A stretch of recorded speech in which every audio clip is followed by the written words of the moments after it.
Está con nosotros Rita Maestre, portavoz de Más Madrid en el Ayuntamiento. Muy buenos días. ¿Qué tal? Bienvenida de nuevo. Muchas gracias. Bueno, la verdad es que cada vez que viene usted aquí coincide con que hay noticias que le afectan directamente al Ayuntamiento. Actualidad. Actualidad pura y dura.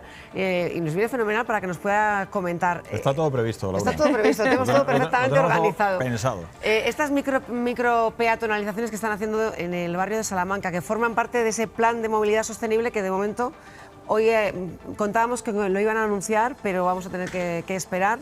Pero bueno, cuéntenos usted qué le parece, de lo que sepa.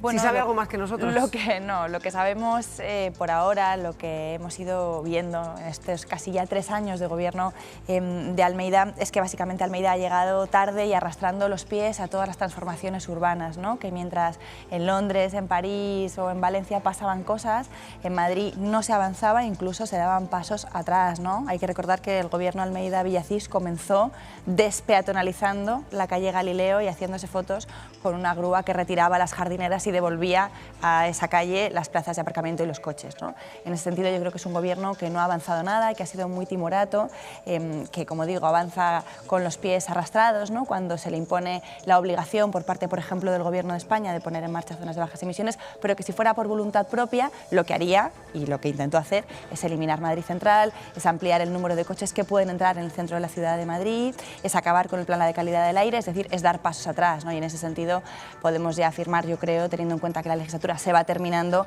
que ha sido una legislatura perdida para la transformación de Madrid, ¿no? Para la modernización de Madrid. Precisamente tenemos ese juicio de Bruselas que puede suponer un tirón de orejas con respecto a la contaminación de grandes ciudades como Madrid. Un juicio que se puso en marcha a la semana siguiente de que Almeida en el año 2019, en julio de 2019, casi recién llegado como alcalde, intentara eliminar Madrid Central, ¿no? Recordáis que solo pararon los tribunales, pero a la semana de esa decisión de Almeida de suspender Madrid Central, que era una herramienta que se había demostrado como eficaz para reducir la contaminación en la ciudad de Madrid, un 10% en toda la ciudad, un 20% en el centro, pues al día siguiente, a la semana siguiente, fue Bruselas quien dijo, bueno, esto se tiene que judicializar, se termina la moratoria que habíamos conseguido para la ciudad de Madrid y se pone en marcha un proceso judicial porque Madrid ha seguido incumpliendo de forma sistemática los límites que establece Bruselas y también la OMS, ¿no? Y que incumplirlos no es una cuestión formal, es que tiene que ver con cómo nos afecta a la salud.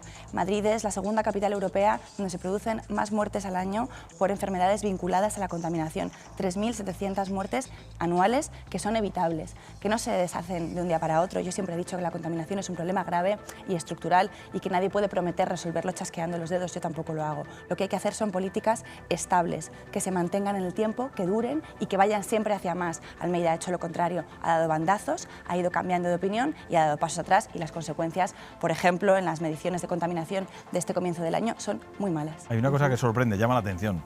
Y es que es verdad, como usted dice, que Martínez Almeida, en campaña electoral, anuncia que va a retirar el Madrid Central o el denominado Madrid Central de Manuela Carmena y luego hay un cambio en esa decisión, sobre todo impulsado también o con el apoyo de la alcaldesa vicealcaldesa, Begoña Villacís, y se pone en marcha este Madrid 360. Digo que a mí lo que me llama la atención es que ahora Rita Maestre se muestre tan en contra cuando, por ejemplo, hay algunos concejales de Recupera Madrid que han votado a favor de esta decisión, porque además concejales considerados carmenistas. O sea, porque esto continúa de alguna manera el legado de Carmena. Hay que recordar dos cosas de Almeida. Una, además de la campaña electoral. Una, que suspendió Madrid Central en julio de 2019 y que fueron los tribunales españoles los que por 3 veces impidieron que levantara Madrid Central. Almeida y Villacís. El gobierno municipal intentó levantar Madrid Central, en primer lugar, ¿no? Y después que hay en marcha una ley de cambio climático que pone el gobierno de España que obliga a que existan zonas de bajas emisiones y que por tanto obliga al Ayuntamiento de Madrid a hacer algo. ¿Cuál es la diferencia entre lo que ha puesto en marcha Almeida y lo que había antes, que era un avance? Que las medidas de Almeida, apoyadas por quien sean, permiten la entrada diaria de 57.000 coches más en la ciudad de Madrid. 57.000 coches más. Es decir, que no solo no avanzan, porque Madrid Central y el plan de calidad del aire no son el final del recorrido, eran un comienzo, que tenía que seguir avanzando hacia más zonas de bajas emisiones, más transporte público, más reducción de la movilidad contaminante, más impulso de la movilidad sostenible. Eran un primer paso y había que seguir hacia más. Lo que hace Almeida es parar en seco y dar pasos atrás, porque de ninguna manera puede entenderse que entren en Madrid 57.000 coches diarios más como un avance. Pero eso es más Maestre, contaminación. A los concejales de Recupera Madrid entonces les ha dado un siroco, se han vuelto locos, han olvidado de dónde vienen, ¿Se han olvidado que son carmenistas o que al menos lo eran? Bueno, como sabéis, lo hemos hablado aquí varias veces, ¿no? De lo que estamos hablando es de cómo Almeida se compró 3 concejales creando un grupo mixto que es ilegal y que a cambio de eso pues, obtiene los votos que necesita para sacar adelante sus políticas. La evidencia y la historia del Partido Popular en la compra de votos y en el transfugismo desde Murcia hasta la reforma laboral, pasando por lo que ha pasado en Madrid y empezando por el tamallazo de hace ya casi 20 años, pues es un histórico bastante claro, ¿no? Que desgraciadamente en Madrid nos sorprende, aunque a mí me siga penando, ¿no? Creo que Almeida arrastró al barro de a las instituciones madrileñas con la creación de ese grupo mixto ilegal, que los tribunales tumbarán antes o después, pero yo no me puedo hacer responsable por eso, ¿no? Yo siempre he sido, creo, clara en los principios, en los valores, en las críticas y en las propuestas, y por eso puedo hablar por mí misma. Volviendo a este juicio en Bruselas, ¿qué es lo que puede ocurrir con ese juicio? ¿Qué consecuencias puede tener para la ciudad de Madrid dependiendo de las conclusiones que tengan? Y luego hay otra cosa que me interesa también mucho y es que no solamente contaminan los coches, tendría que haber medidas también con respecto a calderas, con respecto a otros muchos elementos que también son incluso más contaminantes que el tráfico. Bueno, la evidencia empírica es muy clara. Más del 80% de la contaminación en nuestra ciudad está provocada por el tráfico rodado, especialmente por los coches, ¿no? Y esa evidencia es clara. Ya en el Plan de Calidad del Aire, aprobado por el Ayuntamiento de Madrid en el año 2017, se incluía una drástica reducción hasta la prohibición final de las calderas contaminantes. Y por lo tanto esa es una senda que, como digo, empezó en 2017, gobernaba Manuela Carmena, que este gobierno ha mantenido y que me parece bien porque es una parte de la contaminación. Pero lo principal tiene que ver con el hecho de que nuestras ciudades están creadas para que nos movamos en coche. Nos movemos en coche desde el trabajo hasta el colegio de los niños o desde nuestra casa hasta trabajos que están muy lejos. Y la única forma de reducir eso tiene que ver con mejorar y reforzar el transporte público. En esta comunidad y en esta ciudad llevan sin abrirse nuevas estaciones de metro o nuevas estaciones de cercanías más de 10 o 15 años. Las ampliaciones de la red que se fueron haciendo durante muchas décadas se paralizaron durante la crisis y no se ha vuelto a poner en marcha. Y eso es un error, porque a la gente hay que darle alternativas. Desde luego no es razonable hacerse 1 hora en coche cada día y tampoco es razonable pedirle a la gente que lo haga, en vez de 1 hora, en 3 en transporte público. Así que lo que tendrían que estar haciendo, en mi opinión, tanto el Ayuntamiento como sobre todo la Comunidad de Madrid, que es quien tiene la competencia de los transportes en nuestra comunidad, en el área metropolitana de la Ciudad de Madrid, es impulsar el transporte público con formas nuevas de moverse, con autobuses rápidos, desde luego con más líneas de metro y desde luego también con más líneas de cercanías. Mientras eso no sucede, lo que tenemos que hacer es ir poniendo un conjunto de herramientas y de medidas que vayan limitando de alguna manera el hecho de que cada día millones de coches se ponen en marcha en Madrid y millones de coches contaminan el aire de todos los madrileños. De eso es lo que va a evaluar Europa. Cuánto hemos incumplido y cuáles son las consecuencias, no solo en términos económicos, porque puede que haya una multa, sino sobre todo para mí tienen que ser en términos de políticas públicas. En el caso de que la Unión Europea nos condene, lo más importante no es la condena, lo más importante es qué vamos a hacer para mejorar esa calidad del aire. Cuánto de urgente consideran los gobiernos del Ayuntamiento de Madrid y de la Comunidad de Madrid, que es poner medidas. Yo creo que mucho, que llevamos tarde y que lo único que hay que hacer es avanzar, desde luego, nunca dar pasos atrás. Señora Maestre, el tema de la contaminación, el tema de la movilidad en Madrid, yo creo que es un asunto, nunca mejor dicho, en la capital para todos nosotros, pero hay más cuestiones. Vamos a preguntarle enseguida por bandas latinas, por el refuerzo policial que se ha pedido el de la comunidad, que parece que se está planteando de cara a este fin de semana. Pero sí me gustaría, no sé a usted qué tal se le dan los idiomas, a mí francamente mal. Laura, mi compañera, es muy buena, ella habla inglés. Hablo inglés, Wolof no hablo y Bangladesí tampoco. ¿Qué le parece esta polémica que ha surgido en torno a esa iniciativa que es de Más Madrid, de que se pongan carteles y se den indicaciones en árabe, en bangladesí, en Wolof? ¿Dónde? ¿Entiende la crítica? En la zona de Lavapiés, en la zona donde están los habitantes de Senegal. Es una parte muy importante de la iniciativa, ¿no? Hay mucha población árabe en esa zona. Hay mucha población, fíjate, en el barrio de Lavapiés, barrio de embajadores administrativamente, hay 160 nacionalidades. Es el barrio más multicultural de Madrid. Yo creo que es un barrio estupendo en el que vivir y además es una enorme atracción turística también. Y por eso, en ese barrio, solo en ese barrio, no en otros, donde se hablan esas lenguas, donde hay muchas personas de Senegal, de Bangladesh, muchas personas árabes, se ha propuesto que, como por ejemplo sucede en Londres o en París, los servicios públicos estén también rotulados en esos idiomas. Fíjate, ¿por qué? Porque durante la COVID, por ejemplo, en Madrid pasó una cosa terrible que nunca más debería volver a pasar, que es que como se habían retirado los servicios de intérpretes y de traducción, personas que no hablan bien la lengua española tenían enormes dificultades para comunicarse por teléfono con sus médicos o en el centro de atención primaria. Y eso es un problema, hubo gente que murió o que sufrió grandes consecuencias de salud porque no había una barrera idiomática que era un problema.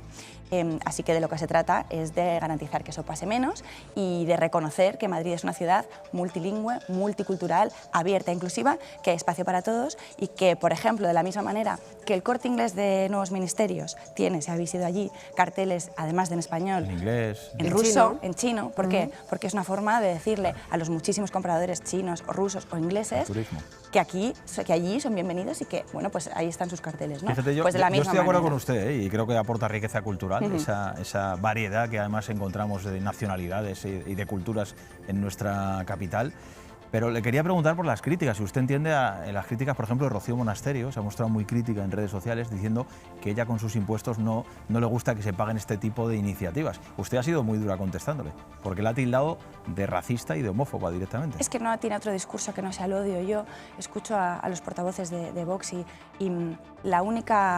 el único motor de su discurso es siempre el odio. Es el odio contra quien piensa diferente, es el odio contra la izquierda, es el odio contra el feminismo, es el odio contra las personas que no han nacido en España o que sus padres no nacieron en España, es el odio contra las personas LGTBI. Y yo creo que es un discurso que está basado solo en señalar y en enfrentarnos unos con otros. Desde luego no creo que es lo que necesita nuestro país y desde luego soy contundente con quien creo que se utiliza su sueldo público, porque ese también lo pagamos todos con los impuestos, no para buscar soluciones, no para proponer soluciones a los problemas que tenemos, sino para generar más problemas y más odio dentro de la comunidad, de Madrid, de España. Creo que es un camino incorrecto y por eso lo critico con dureza. Laura, de bandas latinas apuntaba también Monasterio a la inmigración ilegal, decían también desde Vox. En general lo que dicen es que la delincuencia, el porcentaje es mayor dentro de lo que son los inmigrantes. Enseguida vamos a hablar de las bandas latinas y el tema de seguridad, pero también me gustaría que contestara Andrea Levy, que ha dicho que con este tipo de iniciativas de los idiomas, del Wolof, del bangladesí, del árabe,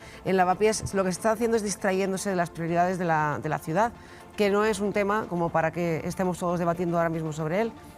Bueno, en el pleno del Distrito Centro, que es donde se ha debatido como en el del resto de los distritos, y ayer estuve en el pleno de Arganzuela, que es mi distrito, hablamos de cómo están los alcorques de la calle, hablamos de cómo se llama el centro de salud, hablamos de si hay colas o no en el centro de salud, hablamos de los problemas pequeños de los barrios de Madrid. Desde luego que nos dedicamos a eso, a las cuestiones grandes de la ciudad de Madrid y también a las cuestiones de los barrios. Yo estoy muy orgullosa de dedicar mi tiempo a hablar de lo que pasa en cada uno de los barrios de Madrid y creo que una concejala de Cultura no debe despreciar un debate que tiene que ver precisamente con la identidad cultural de Madrid, con la apertura cultural de Madrid, con cómo generamos una ciudad que es abierta o no. Yo espero de ella, como concejala de Cultura, que defienda una ciudad abierta. ¿Y cómo analiza usted lo que está sucediendo con las bandas latinas? Este fin de semana pasado que tuvimos hasta 4 ataques diferentes en diferentes puntos, todos con el mismo denominador común, con bandas latinas de fondo, con armas blancas enormes, de enormes dimensiones, los policías diciendo que faltan agentes, que faltan policías nacionales y también policías municipales, y que se encuentran muchísimas armas blancas en posesión de menores o de jóvenes